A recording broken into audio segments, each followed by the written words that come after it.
তৃতীয় আসমানে জমজমের পানিতে হযরত হানজালা রাদিয়াল্লাহু তাআলা আনহু তিনি সদ্য বিবাহ করেছেন।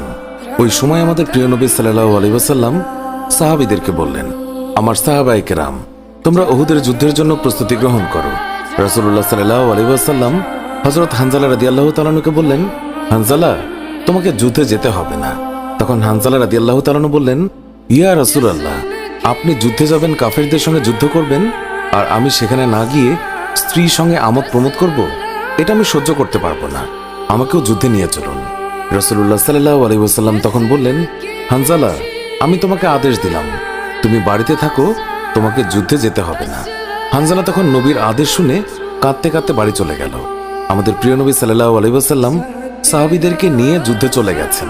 এদিকে সাহাবী হানজালা তার স্ত্রীর সঙ্গে রাত কাটানোর পর তার উপর গোসল ফরজ হয়ে গিয়েছে, তাই সে গোসল করতে গেছেন, পানি নিয়ে দাঁড়িয়েও গেছেন।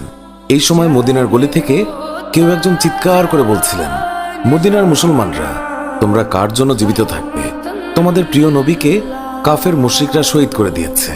এই কথা যেইমাত্র হানজালার কানে পৌঁছালো, তখনই তিনি পানির বালতি ফেলে দিয়ে তার স্ত্রীর কাছে গেল এবং তার স্ত্রীকে বলল, হে আমার স্ত্রী, তাড়াতাড়ি আমার তলোয়ারটা দাও।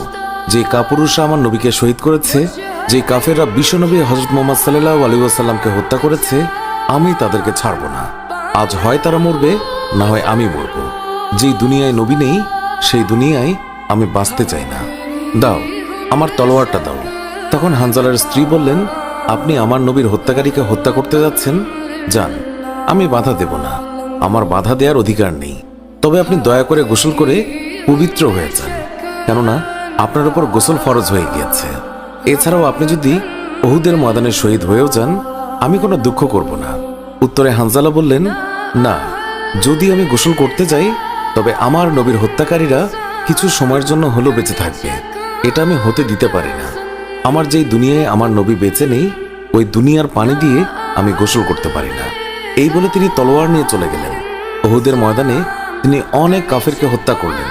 একসময় যুদ্ধ করতে করতে তিনি শহীদ হয়ে গেলেন।